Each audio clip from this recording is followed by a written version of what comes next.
ကားရိုက်ကူးထားခြင်းမရှိပေမဲ့ကြော်ကြားမှုမရက်နေတဲ့မင်းသားဟုတ်ပါတယ်။ဝမ်ဤပေါ်ကတော့လက်တလုံးမှာဇလန်းရိုက်ကူးမှုတွေရှိုးရိုက်ကူးမှုတွေမရှိပေမဲ့ထိတ်တန်းမင်းသားစိတ်ရင်းမှာအမြဲရည်တည်နေတဲ့မင်းသားတစ်လက်ဖြစ်ပါတယ်။သူဟာဒရမာနဲ့ series အပိုင်းမှာအောင်မြင်မှုတွေဇက်တက်ရခဲ့တယ်လို့ဝိုင်းရဲ့မင်းသားမင်းသမီးတွေနဲ့တွဲဖက်ပြီးတော့ရိုက်ကူးရတဲ့ရုပ်ရှင်ပိုင်းမှာလည်းအများကြီးအသိမှတ်ပြုခံရပြီးတော့အောင်မြင်ခဲ့ပါတယ်။ဒါအပြင်အိုက်ဒေါအနေနဲ့တရုတ်နိုင်ငံရဲ့အကြီးဆုံးအကပြိုင်ပွဲမှာဒိုင်လုံးနိုင်ငံရဲ့အထိအောင်မြင်ခဲ့တဲ့ပြင်ရသဆောင်ရှိုးတွေပါအများကြီးရိုက်ကူးခဲ့ရပါအဆိုတော်နဲ့တရုတ်ဆောင်နှစ်နေရာလုံးမှာလုံးဝအောင်မြင်သွားတဲ့ဝမ်ယီဘော်ကသူစိတ်ဝင်စားတဲ့ဆိုင်ကယ်မောင်းပြိုင်ပွဲ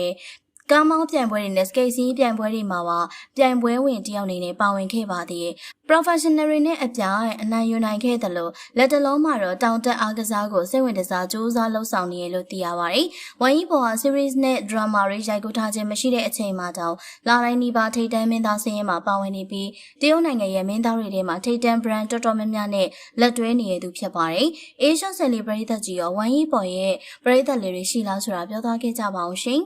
นี่มาတော့လူကြိုက်အញ្ញမ်းများတဲ့တရုတ်အမှုပညာရှင်တယောက်ထက်တဲ့ဝမ်ညီဘိုရဲ့စိတ်ဝင်စားစရာကောင်းတဲ့လူသိနေတဲ့အထူးအချက်တွေကိုမျှဝေပေးခြင်းပါတယ်။ပထမဆုံးသိထားတဲ့လားတစ်ခုကတော့ဝမ်ညီဘိုကတခါတုန်းကစင်ပေါ်တက်ဖို့မွေးဖွားလာတဲ့အမှုပညာရှင်မဟုတ်ဘူး။သူကမူလကအကကိုဝါဒနာကြီးစွာနဲ့လေ့လာခဲ့တဲ့ကောင်လေးတစ်ယောက်ဖြစ်ပါတယ်။သူငယ်ရွယ်စဉ်က IBD Dance Competition မှာပါဝင်ခဲ့ပြီး Hip Hop Category မှာ Top 16ထဲဝင်နိုင်ခဲ့ပါတယ်။အဲ့ဒီအောင်မြင်မှုကြောင့်ပဲ entertainment company တစ်ခုကသူ့ကိုတွေ့ရှိပြီး trainee တယောက်အဖြစ်ရွေးချယ်ခဲ့ကြတာပါနောက်ထပ်လူသိမများတဲ့အချက်ကဝါယီဘိုဟာအကောင်းဆုံး idol တာမကပဲ professional motorcycle racer တယောက်လည်းဖြစ်ပါတယ်သူက Yamaha China Racing Team နဲ့ချုပ်ဆိုပြီးအမှန်တကယ်ပြိုင်ပွဲတွေမှာပါဝင်ခဲ့ပြီးဝါဒနာဖြစ်မဟုတ်ပဲစီကန်းတကြလေ့ကျင့်ပြီးပြိုင်ခဲ့တာပါဒါကြောင့်ပဲသူ့ကို idol တရားထပ်ပိုးတဲ့လူလို့ပရိသတ်တွေကလေးစားဟူကြပါတယ်